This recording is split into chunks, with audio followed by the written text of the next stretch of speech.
तो MP board के कक्षा 12वीं के सभी विद्यार्थी ध्यान दें। इस वीडियो में सुबह के पेपर में आने वाले प्रश्न मैं आपको बताने वाली हूँ। देखिए, इसके पहले आपने भूगोल का कोई सा भी प्रश्न पत्र देखा हो, उसके आपके 50% परीक्षा में आने के चांस है। लेकिन इस वीडियो में मैं आपको जो भूगोल का प्रश्न पत्र बताने जा रही हूँ, उसके आपके 90% परीक्षा में आने के चांस है। तो देखिए, यहाँ पर मैंने इस प्रश्न पत्र की पूरी उत्तर माला तैयार कर ली है, ताकि आप सभी अच्छे से अच्छे नंबर कवर कर सकें। ठीक है, तो चलिए देरी किस बात की, वीडियो को हम शुरू करते हैं। तो देखिए, पहला प्रश्न है कि निम्नलिखित में से किस राज्य में सर्वाधिक जनसंख्या में अप्रवासी आते हैं। तो इसका आंसर है आपका महाराष्ट्र में। ठीक है, दूसरा है कि निम्नलिखित में से किस राज्य में जनसंख्या का घनत्व सर्वाधिक है। पश्चिम बंगाल में। तीसरा है कि निम्नलिखित में से कौन सी एक आर्थिक क्रिया ग्रामीण बस्तियों की मुख्य आर्थिक क्रिया है। तो इसका आंसर है आपका प्राथमिक। चौथा है मानव विकास सूचकांक 2011 के संदर्भ में विश्व के देशों में भारत का कौन सा स्थान है। तो भारत का स्थान है वो 134वां। और पांचवा है निम्नलिखित में से कौन सा नगर नदी के तट पर अव्यवस्थित नहीं है। तो वो है आपका भोपाल में।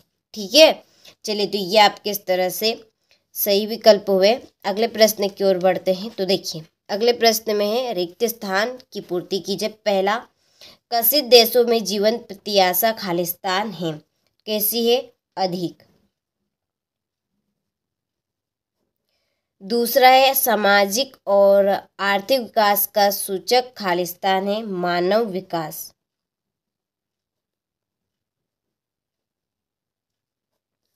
तीसरा है इस्पात व चीन उद्योग खालिस्तान के समीप स्थापित होते हैं, तो कच्चे माल।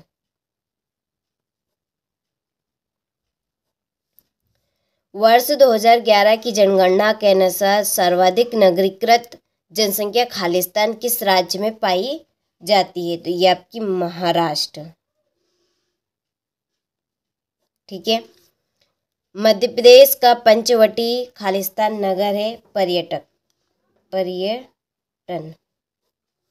और छठा है विनिर्माण का शाब्दिक अर्थ है उत्पादन। क्या है इसका शाब्दिक अर्थ, उत्पादन। ठीक है, चलिए, तो ये आपके इस तरह से रिक्त स्थान हुए। स्क्रीनशॉट आप ले लीजिए अच्छे से।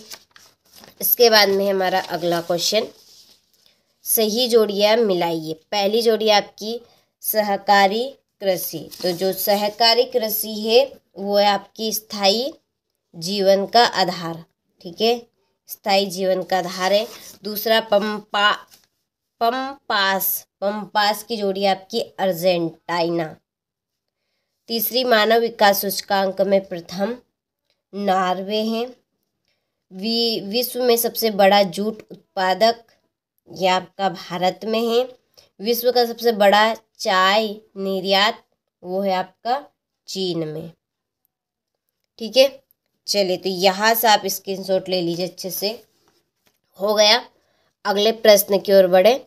तो अगले प्रश्न में एक वाक्य में उत्तर लिखिए। नंबर 1 कि जनसंख्या वृद्धि दर से क्या सही है। तो देखिए, इसका आंसर ये रहा, यहाँ से आप लिखिएगा। ठीक है, तो किसी क्षेत्र की जनसंख्या में समय के साथ होने वाले परिवर्तन की दर को हम क्या कहेंगे, जनसंख्या वृद्धि दर कहेंगे। ठीक है, चलिए, दूसरा है साक्षरता का सर्वाधिक लाभ क्या हुआ।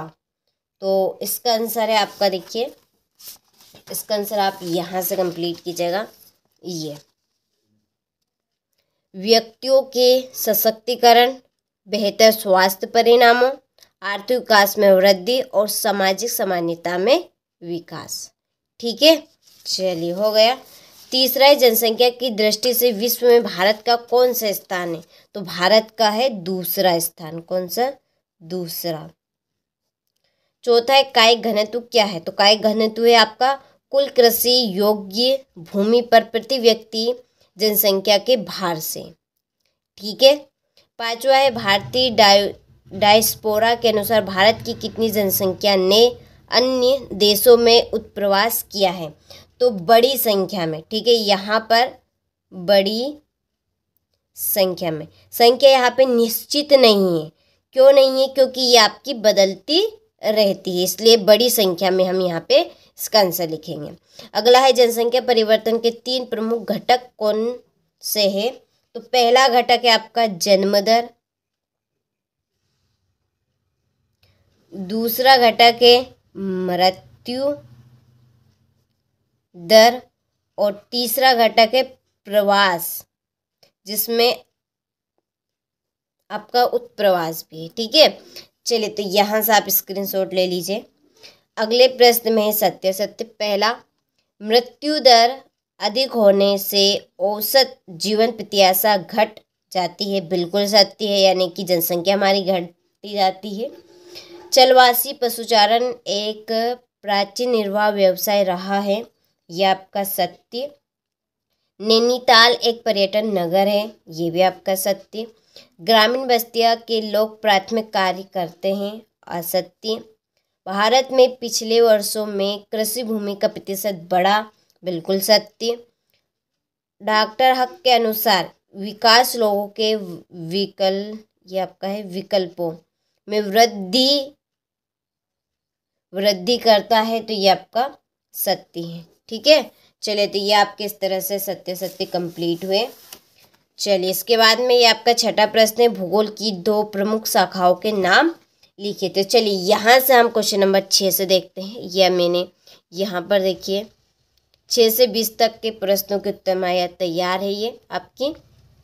तो देखिए आपके छठे प्रश्न का आंसर भौतिक भूगोल और मानव भूगोल। मानव भूगोल की कोई 2 शाखाओं के नाम लिखिए। ठीक है, फिर आपका 7वां प्रश्न, मानव भूगोल के 2 उपागमों के नाम लिखिए। इसका अथवा निश्चयवाद क्या है। 8वां, जनसंख्या घनत्व किसे कहते हैं। जनसंख्या की वास्तविक वृद्धि कैसे ज्ञात की जाती है। ठीक है, चलिए थोड़ा सा जूम कर लेते हैं। 9वां प्रश्न, आप्रवास और उत्प्रवास में कोई 2 अंतर। मानव विकास सूचकांक से आप क्या समझते हैं। 10वां प्रश्न, मानव विकास के उपागम कौन कौन से हैं। ठीक है, चलिए ये रहा आपका 10वें प्रश्न का आंसर। अथवा प्राथमिक क्रिया किसे कहते हैं। प्राथमिक क्रिया के नाम लिखिए, ये रहे नाम। फिर 11वां, डेयरी कृषि की 2 विशेषताएं लिखिए। कुटीर उद्योगों की कोई 2 विशेषता। पर्यटन को आकर्षित करने वाले कोई 2 कारक। ठीक है, 13वां प्रश्न, रोपण कृषि की कोई 3 विशेषताएं लिखिए। द्वितीय क्रियाकलाप की 3 विशेषताएं। प्राथमिक एवं द्वितीय क्रियाकलापों में कोई 3 अंतर। निजी क्षेत्र के उद्योगों की कोई 3 विशेषताएं।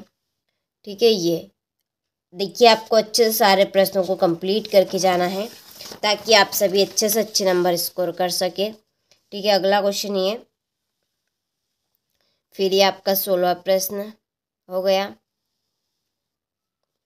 चलिए 17वां प्रश्न, चाय अथवा कपास उत्पादन के लिए अनुकूल भौगोलिक दशाओं का वर्णन कीजिए। यह आपका अथवा इसी का।